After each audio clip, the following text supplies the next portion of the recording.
Praise lord. ఇది నా వాగ్దానము. సామెతల గ్రంథము 8వ అధ్యాయము 21వ వచనము. నన్ను ప్రేమించు వారిని ఆస్తికర్తలుగా చేదును, వారి నిధులను నింపుదును. ఎంత గొప్ప వాగ్దానాన్ని దేవుడి దినము మనకి అనుగ్రహిస్తూ ఉన్నారు. ఇక్కడ ఏమని సెలవిస్తూ ఉన్నారు దేవుడు అంటే, నన్ను ప్రేమించు వారిని ఆస్తికర్తలుగా చేతును అంటూ ఉన్నారు. ఎవరైతే దేవుణ్ణి ప్రేమిస్తారో వారిని దేవుడు అంటే ఆస్తికర్తలుగా చేస్తారంట, వారి నిధులను నింపుతారంటండి. ఇక్కడ దేవుని యొక్క కృప ఎలాగ కనపడుతూ ఉన్నది అంటే, ఆయనను ప్రేమించు వారిని అంటూ ఉన్నారు. ఎవరైతే ఆయనను ప్రేమిస్తారో అనగా వారి యొక్క జీవితాలలోని దేవుని యొక్క వాక్యానుసారంగా జీవించడము, దేవుణ్ణి అంటుకట్టుకొని బ్రతకడము, దేవునితో సహవాసం చేయడము, దేవునిలో ఎల్లప్పుడూ కూడా ఆనందించడమే ఆయనని ప్రేమించడం. కాబట్టి దేవుడు అంటూ ఉన్నారు, ఎవరైతే ఆ విధముగా వారు జీవిస్తారో వారి యొక్క జీవితాలలో ఆస్తికర్తలుగా చేస్తాను, వారి యొక్క జీవితాలలో నా నిధులన్నీ కూడా ఇచ్చి నింపుతాను అని దేవుడు సెలవిస్తూ ఉన్నారు. దేవుని యొక్క వాక్యములోని, నన్ను ప్రేమించు వారిని నేను ప్రేమించుచున్నాను, నన్ను జాగ్రత్తగా వెతుకువారు నన్ను కనుగొందురు. ఐశ్వర్యము, ఘనతను, స్థిరమైన కలిమియు, నీతియు నా యొద్ద ఉన్నవి. అవునండి, దేవుని యొద్ద ఏమేమి ఉన్నాయి అంటే ఐశ్వర్యము, ఘనత, స్థిరమైన కలిమి, అన్నీ కూడా నీతి అన్నీ కూడా ఉన్నాయంటండి. ఎప్పుడైతే అవన్నీ పొందుకోవాలని ప్రతి ఒక్కరూ ఆశిస్తూ ఉంటాం కదా. అయితే ఇక్కడ దేవుడు ఏమంటున్నారంటే, నన్ను ప్రేమించు వారిని నేను ప్రేమించుచున్నాను. మనం ఎవరైతే దేవుణ్ణి ప్రేమిస్తామో దేవుడు అంట వారిని ప్రేమిస్తారంట. ప్రేమించిన వారు బహుమానము ఇవ్వక మానరు కదండి. మనల్ని ప్రేమించిన వారు బహుమానాలు ఇస్తారు. కాబట్టి మనము ప్రేమించి జాగ్రత్తగా వెతుకు వారిని ఆయన కనుగొంటారంట. మనము జాగ్రత్తగా వెతకాలంట. ఎలా వెతకాలి అని అంటే, ఉదయకాలమునే ఆయన సన్నిధి అనగా ఆయనకి మొదటి ప్రయారిటీ అనేది ఉదయమునే మనము దినచర్యల్లో మొదటిగా ఆయనకి ఇవ్వాలి. అలాగే ఆయనని ప్రేమించేవారిగా ఉండాలి అంటే ఆయన సన్నిధి గడపాలి. ఆయన వాక్యములోను ప్రార్థనలోను మనము ఉండాలి. మనము ఆయనతో సహవాసం చేయాలి. అప్పుడు దేవుణ్ణి మనము ప్రేమించేవారిగా ఉంటాము, దేవుడు మనల్ని ప్రేమించేవారిగా ఉంటారు. ప్రేమించి మన మీద జాలిపడి మన యొక్క జీవితాలలో ఆయన ఐశ్వర్యమును, ఆయన యొక్క ఘనత, ఆయన స్థిరమైన కలిమి, నీతి మనకి అనుసరించడానికి, మనము పొందుకోవడానికి, అలాగే మనము ఎల్లప్పుడూ కూడా మన జీవితాలలో ఉన్నతమైన స్థానములో నిలవబడడానికి దేవుడు సహాయం చేసి ఆస్తికర్తలుగా మన యొక్క జీవితాలలో నిధులను నింపి మనకి సహాయం చేస్తారంట. కాబట్టి మనము ఆయనని ప్రేమించాలి. ఆయన యొక్క వాక్యానుసారముగా మనము జీవిస్తే కనుక దేవుడు మనల్ని ప్రేమించి మనకి బహుమానాలుగా ఇవన్నిటినీ కూడా అనుగ్రహిస్తాను అని మరొకసారి వాగ్దానముతోను వాక్యముతో మనకి అనుగ్రహిస్తున్నందుకు దేవునికి వందనాలు చెల్లిస్తూ ఉన్నాను.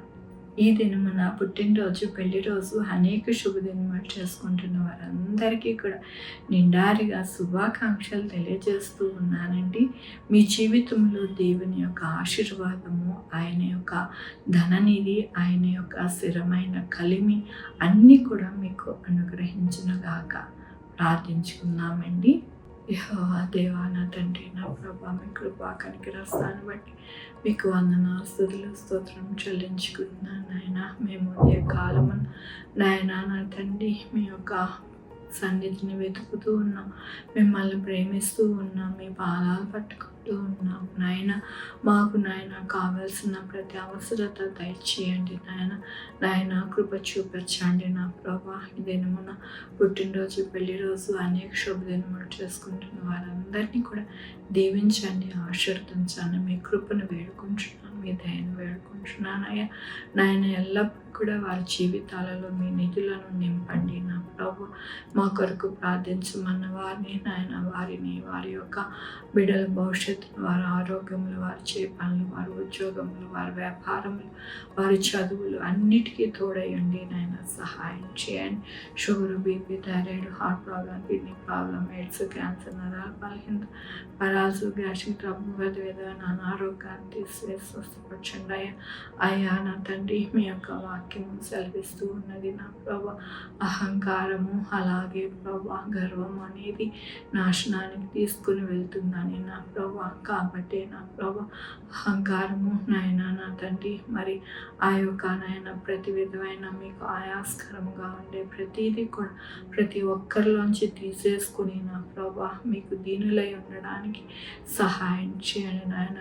దీనులను, దరిద్రులను మీరు లేవనెత్తే వారిగా ఉన్నారు, అలాగే వారిని దీవించే వారిగా ఉన్నారని మీ వాక్యం సెలవిస్తూ ఉన్నది. కాబట్టి నాయన మీ వాక్యానుసారమైన జీవితం మేము కలిగి ఉండడానికి సహాయం చేయండి నాయన. ఉద్యోగాలు లేని వారికి ఉద్యోగాలు దయచేయండి, ఉద్యోగాలు పోకుండా సహాయం చేయండి. ప్రతి ఒక్కరికి తోడై ఉండండి నా ప్రభా. నాయన ప్రభా నా తండ్రి, ఏ బిడ్డలైతే నాయన చదువు కోసం, వివాహాల కోసం, అలాగే నా ప్రభు వారి యొక్క భవిష్యత్తు నాయన అడుగుతూ ఉన్నారు, వాటిని అన్నింటినీ కూడా అనుగ్రహించండి నా ప్రభా. గృహిణులకు కూడా నాయన మంచి ఆరోగ్యము, బలము, శక్తి దయచేయండి నా ప్రభు. ఇంట్లో పని అంతా చేసుకోవడానికి, అలాగే నన్ను తన బిడ్డలను పెంచుకొని ప్రార్థన జీవితంతో నాయన తన యొక్క కుటుంబాలను కట్టుకోవడానికి సహాయం చేయండి. విడాకులు తీసుకున్న వారిని నాయన నా తండ్రి, విడాకులు నాయన కాకుండా మంచిగా వారిని మరి నాయన ఇరువురిని కూడా భార్యాభర్తల్ని మంచి హృదయంగా మార్చి నాయన చక్కగా ఉండడానికి సహాయం చేయండి నా ప్రభు. అప్పులకు జోలికి వెళ్ళకుండా అప్పులు పాలైన వారిని నాయన అప్పులు తీరేటట్టు సహాయం చేయండి. అప్పులు నాయన చేసిన వారు మీ రాజ్యంలోకి చేరరని మీ యొక్క వాక్యం సెలవిస్తూ ఉన్నది. అవునయ్యా, అప్పులు ఇచ్చేవారు మీకు మొరబెట్టుకుంటూ ఉంటారు, మరి ఎంతగానో బాధపడుతూ ఉంటారు. ఆ వారి యొక్క మొరవైపు మీ యొక్క చెవులు యోగ్య ఆలకించే దేవుడు, న్యాయాన్ని జరిగించే దేవుడు. కాబట్టి నాయన తండ్రి, మీరు అంటూ ఉన్నారు నాయన, అప్పులు చేసి ఎగరగొట్టిన వారు పరలోక రాజ్యం చేరరు నా ప్రభు. అప్పులు చేయకుండా నాయన సహాయం చేయండి. ఉన్నదిలోనే మరి చక్కగా ఉండడానికి మీరే వారిని ఆశీర్వదించమని కోరుకుంటూ, ప్రతి ఒక్కరికి తోడయండి, సహాయం చేయమని కోరుకుంటూ నా ప్రభు, నా రక్షణ యేసుక్రీస్తు పరిశుద్ధమైన నామమున అడిగి వేడుకుంటున్నాను తండ్రి. ఆమేన్. తండ్రి, కుమార, పరిశుద్ధాత్మ సదాకాలం మనందరికీ తోడయండి గాక. ఆమేన్. God bless you.